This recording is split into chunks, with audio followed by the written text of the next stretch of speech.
Assalamualaikum warahmatullahi wabarakatuh. Perkenalkan, kami dari kelompok 1 ingin mempresentasikan hasil diskusi kami mengenai pewarisan Mendel. Anggota kelompok kami ada 4 orang, yaitu saya sendiri, Azizatul Nurul Ifa, dan teman saya, Dan saya Saidatul Ulfa. dan satunya Atik Nastiti Nurjana.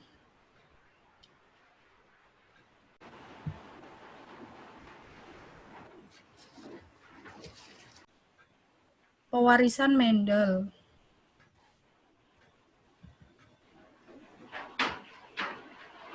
Pada hukum Mendel 1, yaitu berbunyi setiap gen di dalam alel akan berpisah atau bersegregasi secara bebas pada saat pembentukan gamet. Pada hukum Mendel 2, yaitu setiap gen di dalam gamet akan bergabung atau bersortasi secara bebas pada saat pembentukan individu baru. Selanjutnya yaitu eksperimen Mendel. George Mendel melakukan eksperimen dengan menyilangkan ercis atau Pisum sativum. Mengapa menggunakan ercis? Ada beberapa alasan mengapa Mendel memilih ercis, antara lain adalah tanaman ercis mudah tumbuh, mudah disilangkan, memiliki umur yang pendek, memiliki bunga sempurna sehingga bisa melakukan persilangan sendiri, dan yang paling penting adalah ercis mempunyai 7 sifat beda yang sangat mencolok. Sifat beda tersebut antara lain yang pertama, tanaman tinggi versus tanaman pendek. Yang kedua, polong hijau versus polong kuning. Yang ketiga, polong bulat versus polong kisut. Yang keempat, bunga putih versus bunga ungu. Yang kelima, bunga internal versus bunga aksiler. Yang keenam, biji warna hijau versus biji warna kuning. Yang ketujuh, biji bulat versus biji kisut.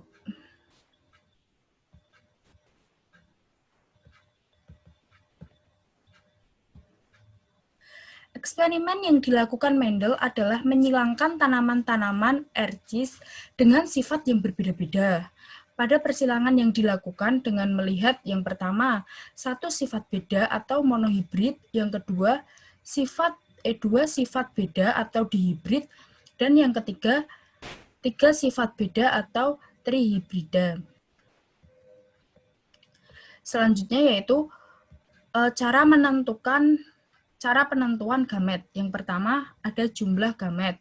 Rumusnya yaitu 2 pangkat N. Contohnya A besar, A kecil, B besar, B kecil, C besar, C kecil, D besar, D kecil, dan sebagainya.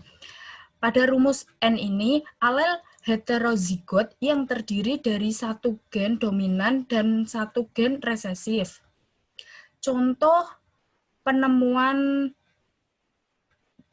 penentuan jumlah gamet yaitu ada A besar, A kecil menjadi 2 pangkat N sama dengan 2 pangkat 1, yaitu nilainya 2.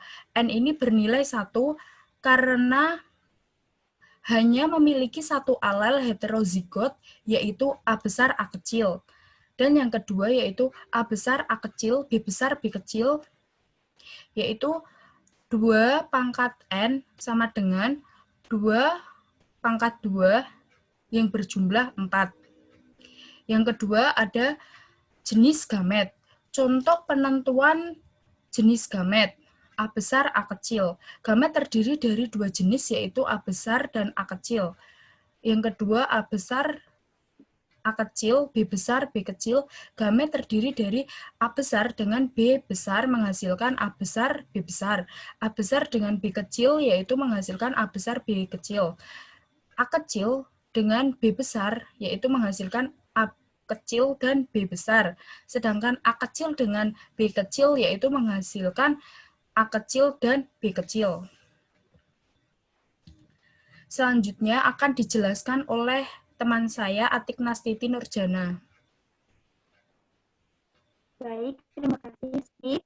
Saya akan menjelaskan tentang persilangan monohibrid, di mana persilangan monohibrid adalah persilangan dengan satu sifat beda. Maksudnya yaitu persilangan hanya memperhatikan satu sifat saja.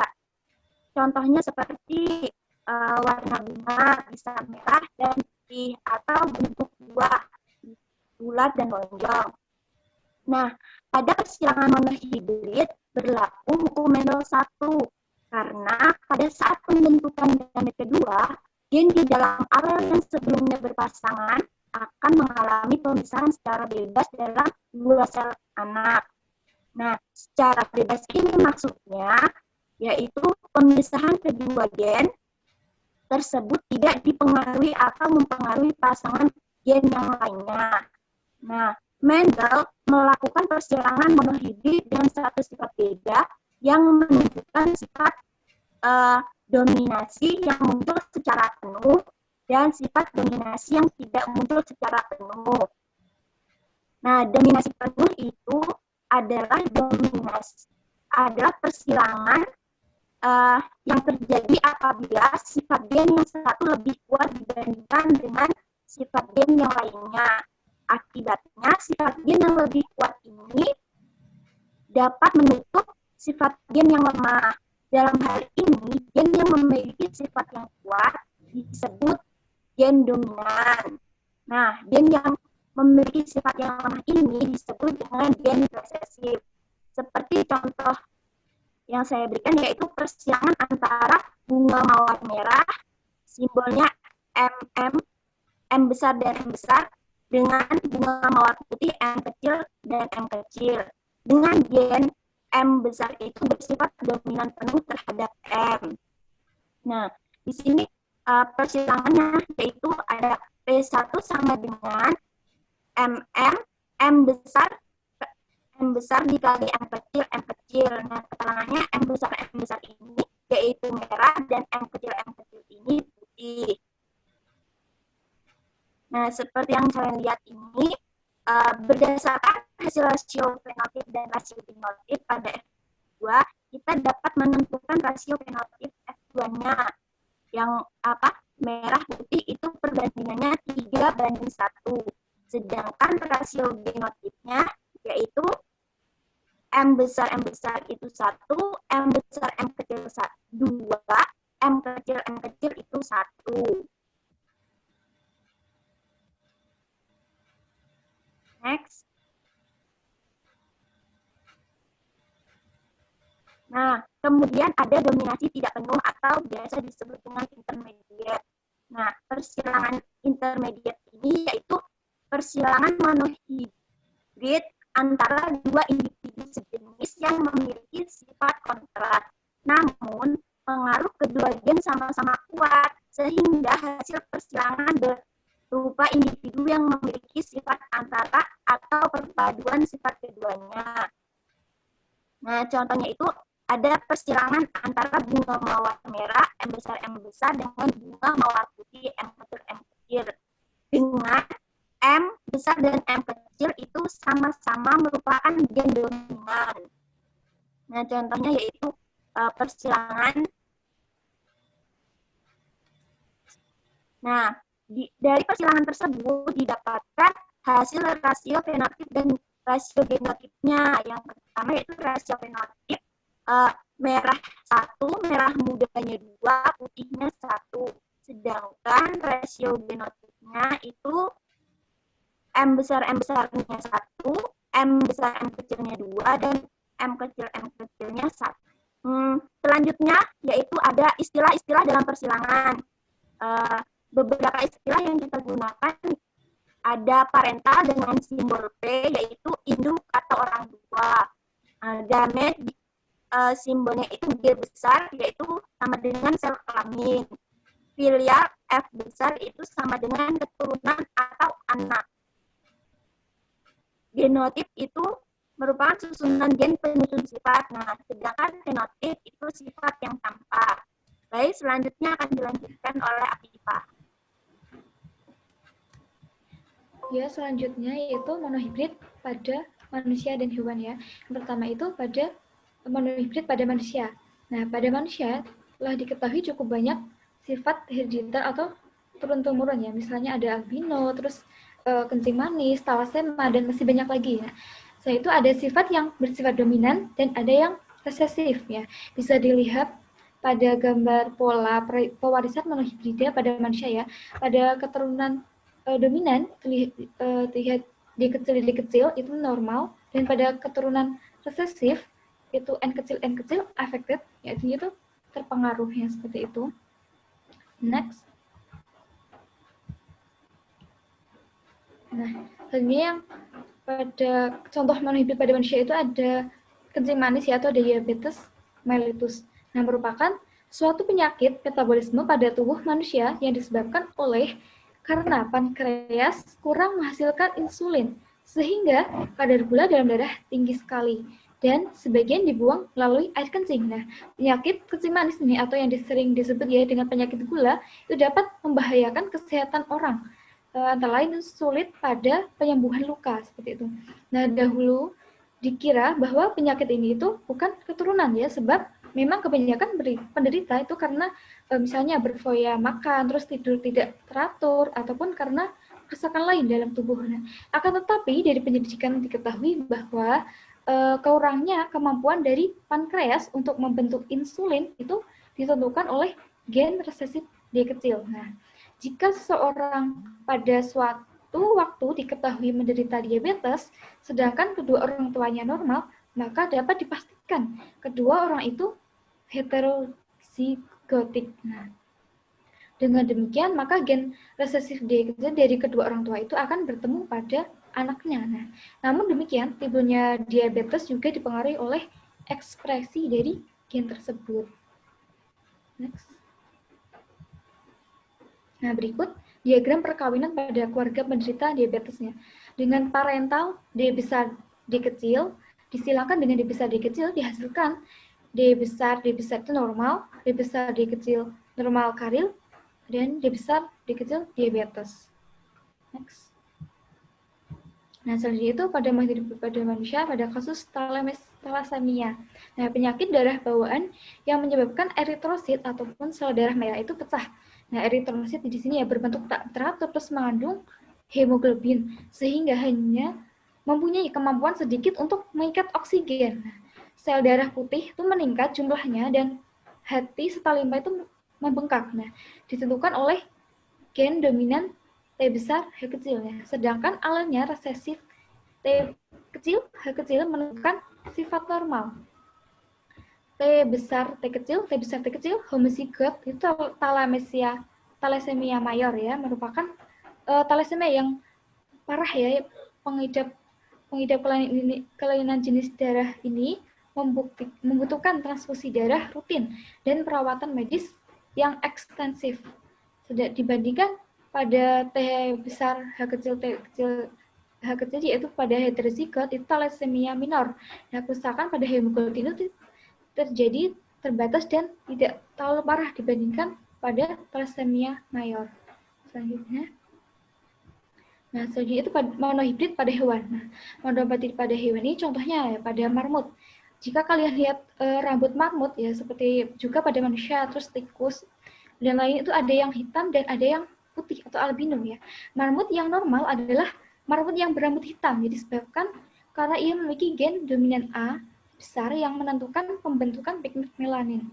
Nah, alelnya A kecil dalam keadaan homozigotik menyebabkan melanin tidak terbentuk sehingga marmut berambut putih. Nah, perkawinan antara marmut jantan hitam dengan marmut betina albino itu menghasilkan keturunan F1 yang semuanya hitam. Jika anak-anaknya ini kawin sesamanya didapatkan keturunan F2 yang memperlihatkan perbandingan fenotip 3 hitam dan 1 albino. Perbandingan genotifnya adalah 1 A besar berbanding 2 A besar A kecil berbanding 1, A kecil, A kecil. Selanjutnya akan dilanjutkan oleh teman saya, Saidatul Ulfa. Nah, selanjutnya itu ada dihibrid dan hukum Mendel 2. Nah, jadi pada penelitian sebelumnya, Mendel itu hanya menggunakan atau memperhitungkan satu karakter saja, yaitu warna bunga. Ya, jadi dalam penelitian selanjutnya ini, Mendel mengamati dengan dua karakter dalam suatu persilangan, atau yang sering dikenal dengan persilangan dihibrid. Nah, persilangan dihibrid ini dilakukan oleh Mendel untuk melihat apakah pasangan karakteristik yang berbeda diturunkan secara bersama-sama atau secara bebas. Nah, jadi dalam penelitian selanjutnya ini dia mengamati dengan dia melakukan penelitian dengan menggunakan tanaman ercis dengan dua karakter tadi ya, yaitu ada dengan warna biji dan juga bentuk biji. Nah, warna biji pada kacang ercis ini yang digunakan ada dua variasi, yaitu ada ercis berbiji kuning dan hijau, sedangkan untuk variasi bentuk yaitu ercis dengan berbiji bulat dan keriput. Nah, dapat dilihat dari gambar ya. Kemudian Mendel telah mengetahui bahwa alel biji berwarna kuning adalah dominan Y besar dan biji berwarna kuning adalah resesif, yaitu Y kecil.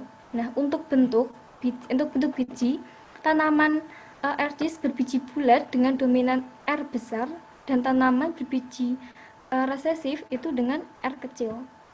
Nah, penelitian yang dilakukan oleh Mendel ini adalah menyilangkan tanaman ercis yang berbiji kuning, yaitu dengan tadi Y besar, R besar, R besar, dengan tanaman berbiji hijau kisut, yaitu Y kecil, R kecil, R kecil. Nah, S1 dari hasil persilangan tersebut adalah heterozigot dengan karakter Y besar, Y kecil, R besar, R kecil. Nah, ketika F1 disilangkan dengan sesama F1, menghasilkan F2 dengan rasio fenotipnya yaitu 3 dengan berbiji kuning bulat, 9 maksud saya berbiji kuning bulat, 3 hijau bulat, 3 kuning keriput, dan 1 hijau keriput. Nah, berdasarkan hasil penelitian yang telah dilakukan ini, memunculkan hukum 2 Mendel yang berbunyi saat pembentukan gamet, tiap-tiap alel dari suatu pasangan alel melakukan kombinasi secara bebas. Nah, selanjutnya, apa yang dimaksud dengan kombinasi bebas dari hukum Mendel 2? Belum sebelumnya. Jadi kombinasi bebas dalam hukum Mendel 2 ini dapat dilihat dari keturunan F2 persilangan antara tanaman ercis berbiji kuning bulat dengan tadi ya, Y besar, kemudian R besar dengan tanaman ercis berbiji hijau, keriput, Y kecil, alel Y yang besar tidak selalu berpasangan dengan R besar, sehingga gamet yang terbentuk dari dalam ketika F1 disilangkan dengan sesama F1 adalah ada kemungkinan Y besar, R besar, Y besar, R kecil, kemudian Y kecil, R besar, dan Y kecil, R kecil. Nah, pembuahan antara 4 macam alel dari sperma dan 4 macam alel dari sel telur dalam persilangan tersebut akan menghasilkan 16 macam kemungkinan zigot dengan rasio fenotip tadi ya, 9 berbanding 3 berbanding 3 sesuai dengan hasil penelitian dari Mendel ini. Nah, untuk meyakinkan dari hasil penelitiannya itu, Mendel melakukan beberapa persilangan dihibrid dengan karakter yang berbeda-beda dan hasilnya tetap konsisten menghasilkan fenotip 9 berbanding 3, 3 berbanding 1. Nah, selanjutnya, ada back cross. Nah, back cross adalah perkawinan individu F1 dengan salah satu induknya. Nah, jadi hasil dari keturunan satu itu akan dikawin silangkan dengan induknya. Jika individu A besar, B besar, dan A kecil, B kecil disilangkan, maka akan dihasilkan F1 A besar, A kecil, B besar, B kecil. Nah, nanti hasilnya ini lah yang akan disilangkan dengan A besar, B besar, atau A kecil, B kecil. Ya, next. Nah, selanjutnya ada test cross. Nah, test cross adalah perkawinan antara individu dengan genotip yang tidak diketahui individu yang homozigot resesif. Nah, suatu uji silang hibrida menghasilkan rasio nanti hasilnya itu akan 1 berbanding 1 berbanding 1 berbanding 1. Nah, menunjukkan bahwa ada satu pasang faktor yang berpisah dan mengelompok secara bebas. Ya, tadi ya, sudah dibahas sebelumnya. Nah, selanjutnya dapat dilihat pada gambar. Nah, itu beliau mencoba untuk mengetahui apakah genotip dari bunga berwarna ungu dan berwarna putih.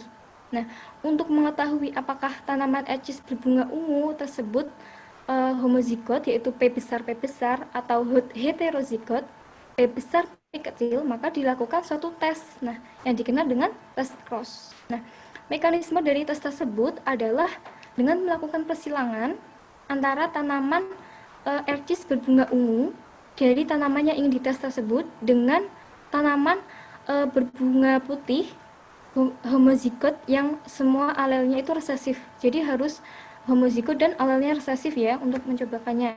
Nah, jadi kemudian jika keturunannya dari persilangan tersebut semuanya adalah tanaman ecis berfenotip bunga ungu, nah maka tanaman yang dites itu adalah tanaman ecis berbunga ungu homozigot, yaitu P besar. Nah, karena persilangan antara tanaman ecis berbunga ungu homozigot P besar dengan tanaman ecis berbunga putih homozigot P kecil hanya menghasilkan tanaman ecis berbunga ungu heterozigot. Nah, namun jika keturunan persilangan tersebut adalah tanaman ecis berbunga ungu dan tanaman ecis berbunga putih, maka tanaman yang dites itu adalah tanaman berbunga ungu heterozigot P besar P kecil. Nah, maka persilangan antara tanaman ecis berbunga ungu heterozigot P besar P kecil dengan tanaman ecis berbunga putih homozigot P kecil. Nah, ini akan menghasilkan tanaman ecis berbunga ungu heterozigot P besar P kecil dan tanaman ecis berbunga putih P kecil dengan perbandingan 1 berbanding 1. Jadi yang kemungkinan pertama itu yang gambar yang ungu yang paling bawah ya. Kalau yang gambar yang kedua itu yang sebelahnya. Nah, cukup sekian dari saya. Selebihnya kami dari kelompok 1 mohon maaf apabila ada kekurangan dalam menyampaikan ataupun bertutur kata. Terima kasih.